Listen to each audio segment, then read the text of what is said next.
Hello student, Uttarakhand की विभिन्न परीक्षाओं के दृष्टिगत हमारा जो यूट्यूब पर आपके टेस्ट पेपर चल रहा है उसका अगला टेस्ट पेपर है। इसकी आप पीडीएफ हमारे Telegram channel SS study Sanjay Dev classes है उससे प्राप्त कर सकते हो। बाकी अगर आप जो हमारा आबकारी के लिए टेस्ट सीरीज है वो एसएस स्टडी जो हमारा आपका जो ऐप है वहां से खरीद सकते हैं। साथ ही हमने दरोगा का आपका लाइव क्लासेस का कोर्स भी चला दिया है जिसमें आपका 10 बजे से 1 बजे तक हर दिन आपके जो यूनिट है उसमें पूछी जानी है उसकी लाइव क्लासेस चल रही हैं। बाकी ऐप में रिकॉर्डेड क्लासेस भी मिल जाएंगी आपको। उसमें आप यूके पीएससी वाले कोर्स में जाकर के दरोगा स्पेशल बैच को भी ले सकते हैं। तो हम इसको करने जा रहे हैं। संयुक्त राष्ट्र संघ का वह अंग जो वर्तमान में लगभग निष्क्रिय हो गया है, सुरक्षा परिषद, ये तो काम करता ही है, सबसे इंपॉर्टेंट है संयुक्त राष्ट्र का सुरक्षा परिषद, आपको पता है। और महासभा जो प्रशासनिक इकाइयों में सबसे श्रेष्ठ है वो महासभा है, ये भी काम करती है। आर्थिक और सामाजिक परिषद देश दुनिया भर में आर्थिक और सामाजिक समस्याओं के उत्थान के लिए काम करता है। लेकिन जो यूएन का न्यास परिषद है वो खत्म हो गया, इसका कोई काम अब है नहीं, क्योंकि ये बनाया गया था उस समय जो देश उपनिवेशिक व्यवस्था में रहे, गुलाम रह रहे हैं, उनकी स्वतंत्रता और उनके अधिकारों को दिलाने के लिए ये स्थापित किया गया था। 1994 में जैसे ही दुनिया भर में औपनिवेशिक व्यवस्था पूर्णतः समाप्त हुई, न्यास परिषद का काम खत्म हो गया। तो इसका सही आंसर होगा सी, न्यास परिषद। अगला क्वेश्चन है, कौन सा एक सुमेलित नहीं है? आनंद मंदिर म्यांमार जिसे पहले आपका बर्मा बोला जाता था, आनंद मंदिर यहीं पर स्थित है। बोरोबदूर के मंदिर जावा इंडोनेशिया में स्थित है, ये भी सही है। अंकोर वाट का मंदिर कंबोडिया, जो बहुत बड़े विशाल मंदिर हैं आपके यूनेस्को की विश्व विरासत सूची में है, ये आपके कंबोडिया में है। ये भारत से बाहर विभिन्न भारत के महत्वपूर्ण मंदिरों के आपके नाम है और उनकी जो लोकेशन है जिन देशों में वो है दांत का मंदिर। दांत का मंदिर एक्चुअल में थाईलैंड में नहीं है, दांत का मंदिर है कैंडी। कहाँ है? कैंडी, श्रीलंका में। दांत का मंदिर श्रीलंका में है, तो ये आपका सही नहीं है। ये महात्मा बुद्ध के दांतों को सुरक्षित रखा गया है यहाँ पर, तो ऐसा आपका मानना है। और ये मंदिर यहीं पर है श्रीलंका में, ना कि थाईलैंड में। और बाकी सब सही है। भारत से बाहर विदेशों में स्थित महत्वपूर्ण जो मंदिर है प्राचीन, वो आपके कई बार पूछे जाते हैं। अगला क्वेश्चन है, इको मार्क उन भारतीय उत्पादों को दिया जाता है जो शुद्ध व बिना मिलावटी हो, गुणवत्तापूर्ण हो, आर्थिक रूप से व्यवहार्य हो, पर्यावरण के अनुकूल हो। इको मतलब आपका इकोलॉजिकली जो क्या हो, आपके अनुकूल हो। तो ऐसे पदार्थों को, जो भी आपके प्रोडक्ट बनते हैं जो पर्यावरण के अनुकूल हो, उन्हें इको मार्क दिया जाता है। भारतीय मानक ब्यूरो बीएसआई जिसे बोलते हैं, उसके द्वारा 1991 से आपका जो इको मार्क दिया जाना है वो आरंभ हुआ था। इको मार्क बहुत महत्वपूर्ण है, क्योंकि जिस तरीके से पूरे दुनिया भर में आपके पर्यावरण संरक्षण को लेकर के मुहिमें चल रही हैं, उनके लिए जरूरी है कि हमारे उत्पाद, जिन भौतिक पदार्थों का हम उपयोग कर रहे हैं, वो इको फ्रेंडली होनी चाहिए। उनमें पर्यावरण को कम से कम नुकसान पहुंचाया गया हो या नुकसान ना पहुंचाया गया हो, ऐसे ही पदार्थ होने चाहिए। ऐसे ही पदार्थों को भारत सरकार का जो आपका भारतीय मानक ब्यूरो है, वो आपका जो BIS से बोलते हैं, वो क्या देता है? इको मार्क देता है। और 1991 से इको मार्क दिया जाना आरंभ हुआ था। अगला क्वेश्चन है, भारत के किस राज्य में बौद्ध धर्म के अनुयायी सर्वाधिक हैं? बौद्ध धर्म के अनुयायी भारत में, आपके पूरे भारत में लगभग हर जगह बौद्ध धर्म के अनुयायी पाए जाते हैं, लेकिन आपके महाराष्ट्र में बौद्ध धर्म के सबसे ज्यादा, अगर आबादी के आधार पर देखोगे तो सबसे ज्यादा बौद्धिस्ट आपके महाराष्ट्र में है। अगला क्वेश्चन है,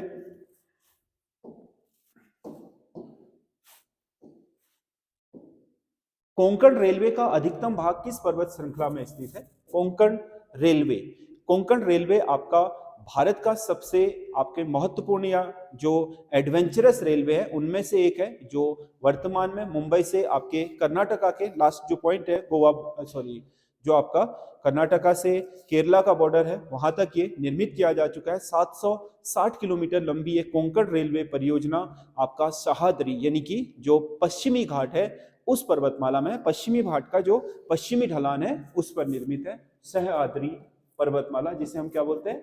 पश्चिमी घाट भी बोलते हैं। पश्चिमी घाट पर निर्मित है आपका कोंकण रेलवे। अगला क्वेश्चन है, भारतीय अंतरिक्ष कार्यक्रम का उद्देश्य नहीं है दूरसंचार का विस्तार। दूरसंचार तो इसकी सबसे महत्वपूर्ण जरूरत है। प्राकृतिक संपदा की खोज, इसमें जो IRS प्रणाली है वो प्राकृतिक संपदा की खोज में भी महत्वपूर्ण भूमिका निभा रही है।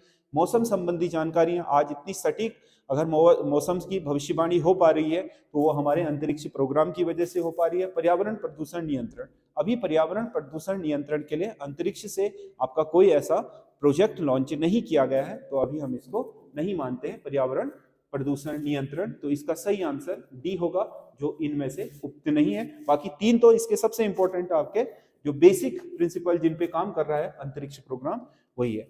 विश्व का एकमात्र देश जहां महिलाओं के लिए सैन्य सेवा अनिवार्य है। महिलाओं के लिए सैन्य सेवा, कोई भी महिला हो उसे अपने जीवन काल के दौरान कम से कम 2 वर्ष की आपकी सेवा सेना में देनी होगी। ये नियम आपका इजराइल में लागू है, यहाँ सैन्य सेवा अनिवार्य है। अगला क्वेश्चन है,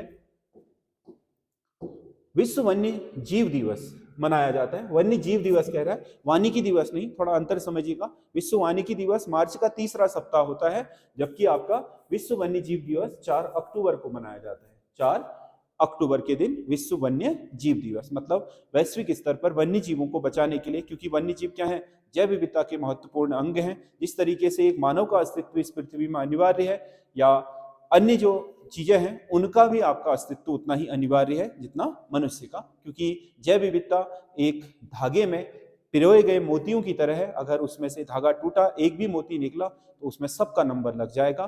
तो जैव विविधता होना, जितना समृद्ध जैव विविधता होगी उतना ही अधिक आप ये समझ के चलिए कि जीवन की संभावनाएं होंगी। तो इसके लिए आपका वैश्विक स्तर पर वन्य जीवों को बचाने के लिए लोगों में आपके इसके प्रति जागरूकता फैलाने के लिए विश्व वन्य जीव दिवस 4 अक्टूबर को प्रतिवर्ष पूरे विश्व भर में मनाया जाता है। किस नगर को इंटरनल सिटी के नाम से जाना जाता है? शाश्वत नगर, मतलब जो नगर कभी नष्ट ही नहीं हुआ है शुरू से लास्ट तक, मतलब शाश्वत का मतलब जो चलता हुआ आ रहा है। इंटरनल सिटी कहा जाता है रोम को। रोम क्या है? वैसे तो आपका इटली की राजधानी है रोम। रोम आपका इंटरनल सिटी इस वजह से भी कहलाता है क्योंकि इसमें ही आपका वेटिकन सिटी है, जो ईसाई धर्म का सबसे महत्वपूर्ण जो पोप है उनका निवास स्थल है, इस वजह से। तो ये एक बहुत महत्वपूर्ण धार्मिक नगर है पूरे ईसाई समुदाय के लिए, संसार के। अगला क्वेश्चन है, कौन सी एक सतह से सतह पर मार करने वाली भारतीय मिसाइल है? सतह से सतह, यहाँ टारगेट है, यहाँ टारगेट है, इसको ऐसे मारने वाली मिसाइल है पृथ्वी। बाकी नाग आपको पता है एंटी टैंक रोधी मिसाइल है, टैंकों के लिए बनाई गई है। त्रिशूल आपके आकाश में मार करने वाली है, आकाश आपके आकाश से आकाश में मार करने वाली है। तो इसमें से सही आंसर होगा पृथ्वी। अगला क्वेश्चन है, कॉम्पैक्ट डिस्क ऑडियो प्लेयर में ध्वनि के पुनरुत्पादन के लिए प्रयुक्त किया जाता है। जब हम आपका कॉम्पैक्ट किसी सीडी में गाने बजाते हैं तो उसमें ध्वनि को उत्पादित करने के लिए जो आपका के लिए उपकरण प्रयोग में लाया जाता है वो टाइटेनियम निडिल होती है। इसके द्वारा उसमें से ध्वनि का पुनरुत्पादन किया जाता है। अगला क्वेश्चन है, स्टेनलेस स्टील बनाने के लिए निम्नलिखित अवयव होते हैं। स्टेनलेस स्टील का मतलब जो आपका, जैसे आपने देखा होगा ना, एक तो लोहा है, ठीक है, उसमें जंग लग जाता है। स्टेनलेस स्टील बहुत ही आपके महत्वपूर्ण आपका स्टील होता है, जिससे पतली, धारदार और चमकदार आपके बर्तन वगैरह बनाए जाते हैं। जैसे आपने देखा होगा दाढ़ी बनाने वाली ब्लेड पर भी लिखा रहता है स्टेनलेस स्टील, ठीक है, उस पर जंग वगैरह नहीं लगती है और उसे बहुत ही पतली धार में और तीखी धार में भी आपका मोड़ा जा सकता है, काटा जा सकता है, विभिन्न तरह की आकृति में ढाला जा सकता है, क्योंकि वो बहुत कड़क होता है इस वजह से। तो वो आपका किससे बनाया जाता है? मैग्नीज और क्रोमियम मिक्स करके बनाया जाता है स्टेनलेस स्टील, लोहे के साथ। अगला क्वेश्चन है, साबुन बनाने के लिए कास्टिक सोडा को किस के साथ गर्म किया जाता है? कास्टिक सोडा को वैसे आपका चर्बी के साथ गर्म किया जाता है, लेकिन उसमें चर्बी में बहुत सारे लोगों के जो वेजिटेरियन होते हैं उनके आपके ऑब्जेक्शन होते हैं, तो कंपनियां कास्टिक सोडा के साथ आपका अलसी का तेल मिलाती है। ये वनस्पतिक आपकी चर्बी यानी कि ऑयल है, फैट है, तो इसका प्रयोग आपका किया जाता है साबुन बनाने के लिए कास्टिक सोडा के साथ। अगला क्वेश्चन है, कौन सा तत्व पौधे में पुष्पन के लिए अनिवार्य तत्व है? पौधों में पुष्पन यानी कि पुष्प खिलने के लिए जो सबसे अनिवार्य तत्व है वो है फास्फोरस। आपको पता है 3 आपके जो महत्वपूर्ण उनके पोषक तत्व है जिन्हें हम उनका मैक्रोन्यूट्रिएंट बोलते हैं, उसमें नाइट्रोजन है, फास्फोरस है और पोटासी है। ये 3 आपके बहुत महत्वपूर्ण है। इसमें फास्फोरस आपके फलों में पुष्प खिलने के लिए सबसे अनिवार्य होता है। अगला क्वेश्चन है नीर महल जल महोत्सव किस राज्य में मनाया जाता है? नीर महल जल महोत्सव आपका त्रिपुरा में मनाया जाता है। ये जल महोत्सव आपके पानी की सेविंग के लिए बहुत ही मतलब महत्वपूर्ण वहां की एक परंपरा के रूप में मनाया जा रहा है। अगला क्वेश्चन है हाल ही में किस राज्य की पश्मीना हस्तशिल्प को जीआई टैग प्रदान किया गया है? पश्मीना, पश्मीना क्या है? बकरी की प्रजाति है जिसके ऊन से आपका पश्मीना नामक ऊन बनाया जाता है। पश्मीना साल जो आपके कश्मीर की बहुत प्रसिद्ध साल है, तो वो पश्मीना ऊन से ही बनाई जाती है। पश्मीना ऊन को जीआई टैग मिला है जम्मू कश्मीर का, कि ये ज्योग्राफिकल इंडेक्सन जो आपका भौगोलिक संकेतक मिला है कि ये इसी का आपका ब्रांड है, यही का आपका इसके ओरिजिन है, उसके लिए जीआई टैग दिया जाता है। देश का पहला कार्टोग्राफिकल यानी कि मानचित्र कला म्यूजियम कहाँ स्थापित किया गया है?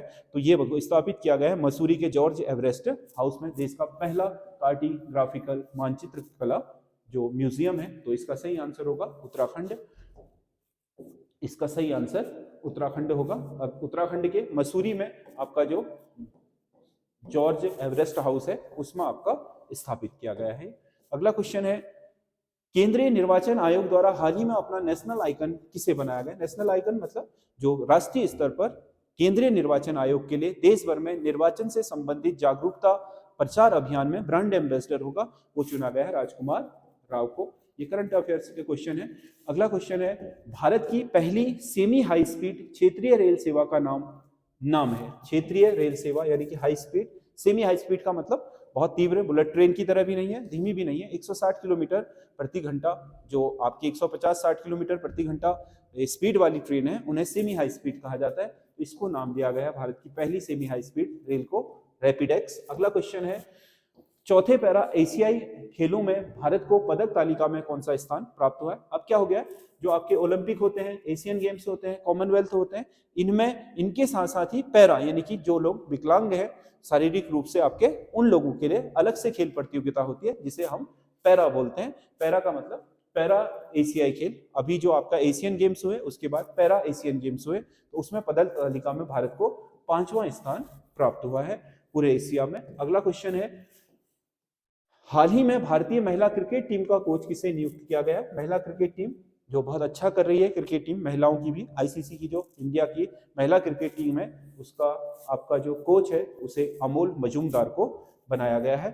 अगला क्वेश्चन है फुटबॉल के लिए दिया जाने वाला बैलोन डोर अवार्ड 2023 किस खिलाड़ी को दिया गया? फुटबॉल की दुनिया में ये सबसे बहुत प्रतिष्ठित खिलाड़ी के लिए पूरे वार्षिक रूप से दिया जाने वाला एक आपका पुरस्कार है, जो लगातार पिछले कुछ सालों से लियोनेल मेसी को ही प्राप्त हो रहा है। क्रिस्टियानो रोनाल्डो को भी बीच में एक आध बार प्राप्त हुआ था, लेकिन सबसे ज्यादा बार जो अभी वर्तमान में लियोनेल मेसी को ही ये आपका बैलोन डोर पुरस्कार दिया गया है। अगला क्वेश्चन है भारत के किस राज्य में क्षारीय मिट्टी का सर्वाधिक विस्तार है?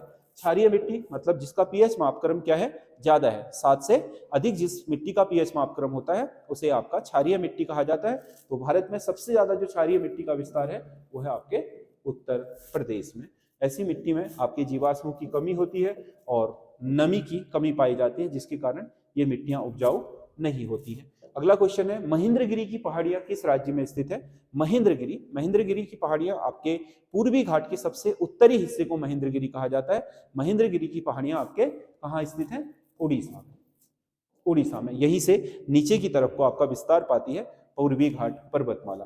अगला क्वेश्चन है कौन सी एक अल्पकालिक नदी का उदाहरण है? अल्पकालिक नदी क्या होती है? अल्पकालिक नदी ऐसी नदी जो उद्गमित होकर के अपने जो मुहाने हैं वहां तक नहीं पहुंचती, बल्कि बीच में ही गायब हो जाती है। ऐसा होता है उन स्थानों में जहां रेतीले क्षेत्र, रेगिस्तान होते हैं। नदी आई और रेत के नीचे आपका वो रिज गई और उसका पता नहीं चल पा रहा ऊपर, और वो अपने मुहाने तक यानी कि बड़ी जलराशि तक नहीं पहुंच पाई। तो ऐसी नदियां आपके भारत में जो पाई जाती हैं वो पश्चिमी क्षेत्र में पाई जाती है। भारत की जो आपकी सबसे बड़ी अल्पकालिक नदी है वो है लूनी नदी।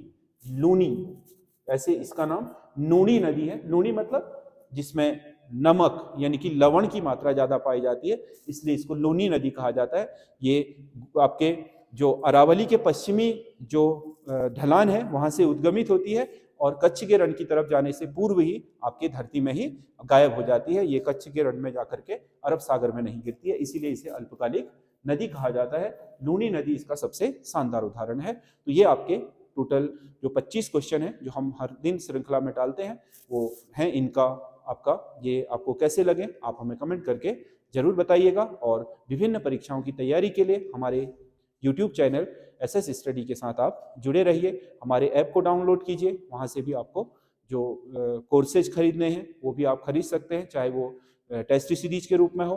उत्तराखंड पुलिस दरोगा के लिए हमने स्पेशल बैच उसमें स्टार्ट किया है, वहाँ से आप उसमें लाइव क्लासेस ले सकते हैं जो आपको रिकॉर्डेड क्लास के रूप में भी मिलेंगी। 3 घंटा डेली चल रहा है। मैथ्स, GS और हिंदी, रीजनिंग चारों की 4 यूनिटें उसमें पूरी कराई जा रही हैं। धन्यवाद।